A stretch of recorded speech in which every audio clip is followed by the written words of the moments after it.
먼저 아버님의 기도문 한 편 공독하겠습니다. 아버지의 위협을 계산할 수 있는 자녀 되게 하소서.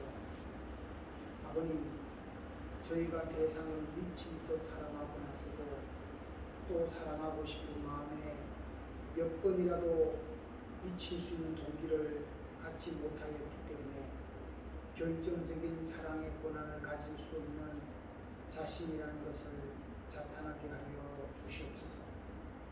밤을 새우고 날을 이어가면서 하늘을 허무한 한날을 갖지 못했던 자신을 개탄하며 그러한 동기를 가질 수 있도록 나를 붙들어 달라고 호소하며 달려가는 아들이 되고 딸이 되고 가정들이 되게 허락하여 주옵기를 아버님 간절히 바라옵고 원하옵니다.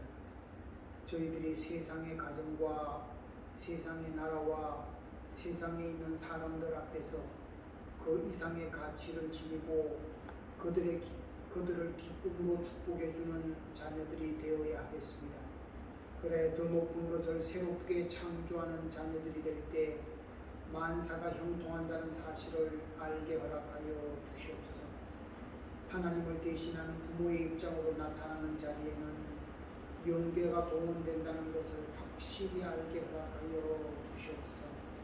또한 저희가 세계의 중심이 되어 주체적 권한을 가지고 상대적인 환경을 움직여내는 사명을 다하게 허락하여 주옵기를 간절히 바라옵고 원하옵니다. 아버지라 부를 때도 오늘날 세상 사람들이 간절한 마음으로 아버지라 부르는 것보다 몇십 배 더 간절한 마음으로 1000만 번이라도 아버지를 부르고 싶사오니 전보다도 지금이 더 간절하고 지금보다도 이후가 더 간절하게 하시어서 아버지의 내정을 채울할 수 있게 허락하여 주시옵소서. 당신의 아들이라는 자리에 들어갈 수 있게 하시옵소서. 탕자도 아들이요 충신도 아들이지만 저희들은 아버지의 위협을 계산할 수 있는 아들이 되게 허락하여 주시옵소서. 당신으로부터 모든 위협을 고스란히 상속받을 수 있는 효자라고 모두가 공인하는 아들이 되기 위해서 몸부림치는 모습이 되게 허락하여 주시옵기를 간절히 바라옵고 원하옵니다. 그리하여 당신으로부터 너가 내 사랑하는 아들이다 하는 인정을 받을 수 있게 허락하여 주시옵소서. 모든 말씀 참 부모님의 이름으로 아뢰었사옵나이다. 주 1970년 2월 26일입니다. 오늘은 1909년 철력 7월 1일 양력으로 2021년 8월 8일입니다. 경배드리고 시작하겠습니다. 천진 사모님께 경배.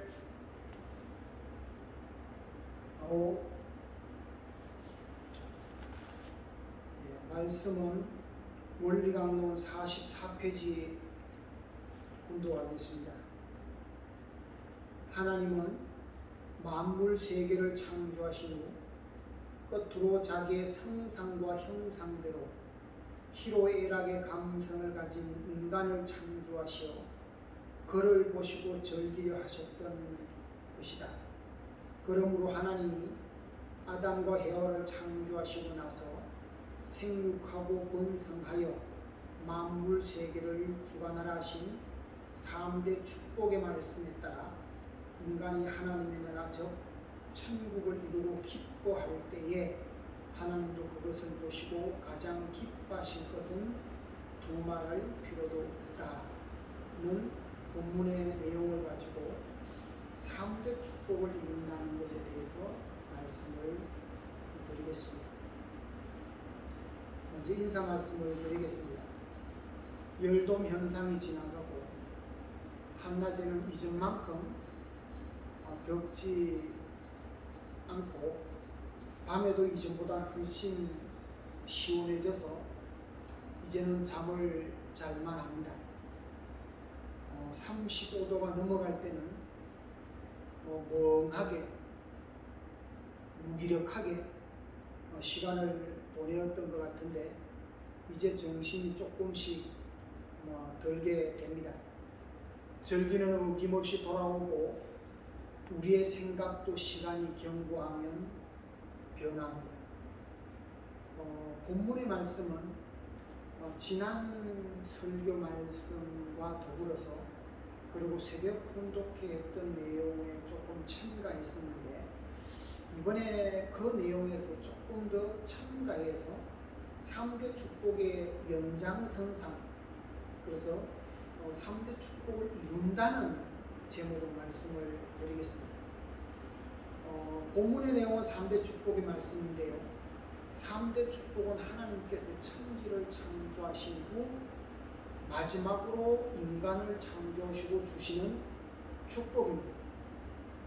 부모인 하나님께서 자식에게 내려주시는 축복이 뭐냐 하면 생육하고 번성하여 만물을 주관하라고 하는 3대 축복입니다. 하나님께서 주실 수 있는 축복의 전체를 주시는 것입니다. 그것이 3대 축복입니다. 3대 축복은 생육하고 번성하여 만물을 주관하는 말씀인데, 여기서 생육하고는 인격을 갖추고, 다른 말로 하면 효자가 되고, 또 다른 말로 하면 사람이 되라. 여기서 저는 오늘 사람이 되라는 말씀을 생육하고로 이렇게 좀 풀이하고자 합니다. 번성하여는 가정을 이루는 거고, 만물을 주관하라고 하는 것은 아버지 안에 거하는 사람이 되라. 아버지께서 내 안에 거하는 사람이 되라. 그 말씀이 있습니다. 이 3대 축복의 말씀을, 이 말씀이라고 하는 것은 지난번에도 말씀드렸지만 관념이거든요. 그 관념을 실체화하면, 그러면 축복이라고 하는 거예요. 그래서 그 창조 목적을 이루면, 그러면 우리는 존재 목적을, 하나님께서 우리를 존재케 한 존재 목적을 달성하게 된다는 말씀입니다. 말씀이 참 3대 축복이 아니고 그것을 실체화하면 축복이고 창조 목적을 이룬다는 말씀입니다. 조금 전에 본문의 말씀처럼 인간이 하나님의 나라 즉 천국을 이루고 기뻐할 때에, 그렇습니다. 인간이 하나님의 나라 즉 천국을 이루고 기뻐할 때에 하나님도 그것을 보시고 가장 기뻐하실 것은 두말할 필요가 없다고 합니다.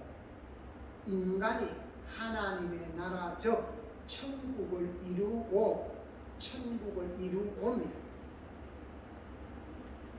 3대 축복을 허락하셨는데 인간이 성장 기간에 타락할 수도 있다는 말입니다.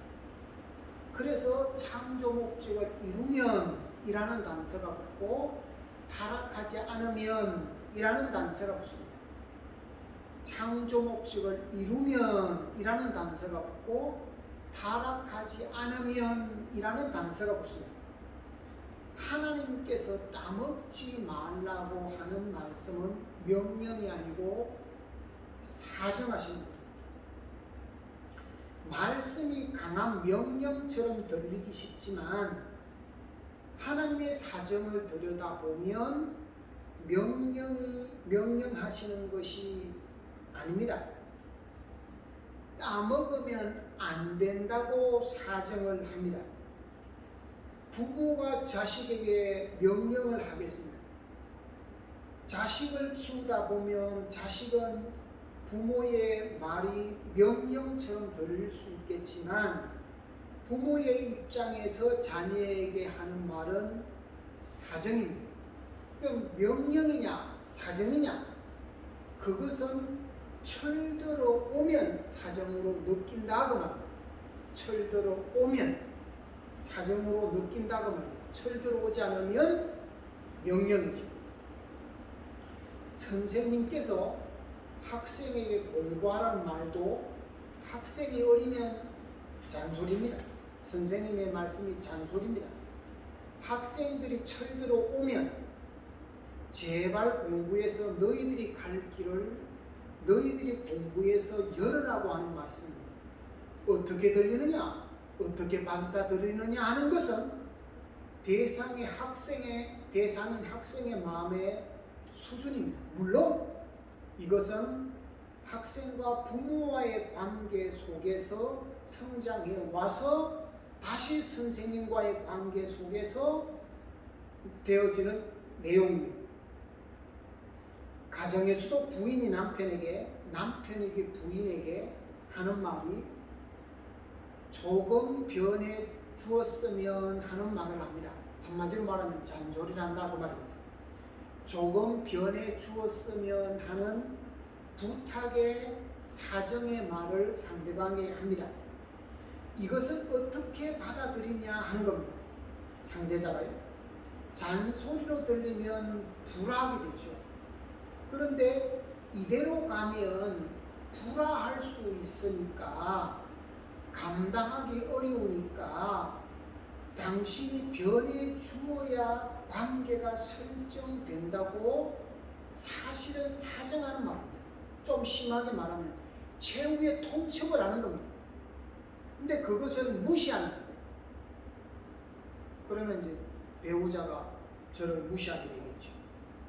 사람은 누구나 무시받고 좋을 수가 없기 때문에 불안합니다.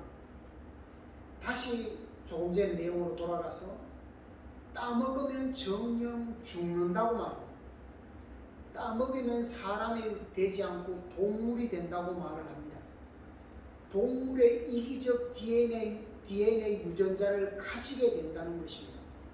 자기 감정대로 한다고, 그러면 하나님을 모르게 된다고 사정을 합니다.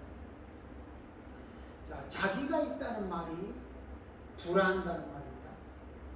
그래서 신앙 세계에서, 종교 세계에서 절대자를 중심 삼고 순종하는 훈련을 합니다. 왜 합니까? 왜 절대자에게 순종합니까?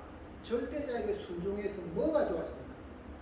절대자에게 뭔가 어떻게 무형의 하나님, 나에게 직접 관여하지 않는 무형의 하나님에게 절대 순종을 하죠. 우리가 참 부모님에게도 순종을 하죠. 참 부모님 우리 생활권 내에 계시지 않죠. 그러니까 그 말씀에 순종하기가 쉽죠. 같이 생활하면 순종하기가 어렵겠죠. 왜 순종하라냐? 왜 절대자에게 순종하라냐? 관계 속에서 순종하라고 절대자에게 순종하는 훈련을 하는 겁니다. 절대자에게 순종하는 게 이게 관념이거든요. 관계 속에서 순종하지 않겠다. 그러면 자기만 있다고 말이죠. 그러니까 자기만 있으니까 순종하라. 근데 뭐를 조건으로 순종하냐 말입니다. 어디다가 순종하냐 말입니다. 그러니까 사랑하라고 하는 거예요. 사랑해라. 그리워해라. 그래서 사랑하면, 그리워하면 순종은 자동이니까. 그래서 성경에 믿음과 소망과 사랑, 그 중에 제일은 사랑이라고 말씀하시는 분도 여기에 있다고 봅니다. 성장 기간에 선악과를 따먹을 확률은 과연 몇 프로일까요? 10%일까요? 50%일까요? 90%일까요? 저에게 물어본다면 성장 기간에 선악과를 따먹을 확률은 100%입니다. 너무 좀 비약적이지 않느냐라고 말씀하실지 모르겠지만 선악과를 따먹을 확률은 100%입니다. 그래서 기독교에서 선악과를 따먹는 것이 하나님의 예정이었다고도 말을 합니다. 따먹을 수도 있고 따먹지 않을 수도 있는 것이 아니라 따먹을 확률이 100%라고 하는 것입니다. 그래서 창세기 2장 17절에 선악을 알게 하는 나무의 실과는 먹지 마라.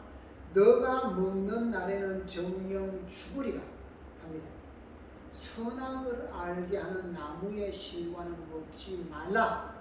너가 먹는 날에는 정녕 죽는다. 다친다. 상처받는다. 안 된다. 돌아간다. 그 말 하지 않습니다. 죽는다고 말합니다. 얼마나 염려가 되었으면 따먹으면 정령 죽는다고 하겠습니까? 그러면 따먹는다는 말은 가정을 가지고 외도를 하면 안 된다는 말과 같은 말입니다. 그래서 따먹지 말라는 말씀은 성장 기관에만 필요한 말이 아니고 죽을 때까지 선악과를 따먹으면 사람이 안 된다 그 말입니다. 일상에서 저래가지고 사람 되겠느냐 이런 말을 가끔 합니다. 저래서 사람 노릇 하겠어? 저래서 사람 되겠어? 그런 말을 합니다. 사람 된다는 말이 어렵습니다. 사람 노릇하기가 얼마나 어렵습니까? 어른 노릇하기가 얼마나 어렵습니까? 자기의 역할, 자녀의 역할 또는 자녀의 책임, 부부의 역할, 부부의 책임, 부모의 역할, 부모의 책임을 하기가 얼마나 어렵습니다. 직장에서 자기 책임을 하기가 얼마나 어렵습니까? 자기 역할을 해 주어야 사람 노릇한다고 말을 합니다. 이렇듯 하나님께서 보시기에 사람이 되라는 말씀은 엄청난 축복이자 책임이 따르는 말씀입니다. 사람이 되라는 말은 엄청난 축복의 말씀이자 책임이 따른다는 말씀입니다. 사람 됨됨이가 된 사람이, 즉 사람다운 사람이 가정을 이루어야 가정을 소중하게 대하지 않겠습니까? 누가 가정을 이루고 불하고 싶은 사람이 있겠습니까? 남도 위하려고 하는 마음이 있는데 가정에서 불하고 싶은 마음이 누가 있겠습니까? 얼마나 속상하게 만들면, 불편하게 만들면 자기 중심이 되었겠습니까? 다시 한번, 얼마나 속상하게 만들고 얼마나 불편하게 만들었으면 자기 중심이 되었겠습니까? 자기 중심으로 사는 사람이 마음이 편하겠습니까? 부부가 불화하면 내가 혼자 살아야 할 팔자가 아닌가 한번 되돌아봐야 반성해야 된다는 말입니다.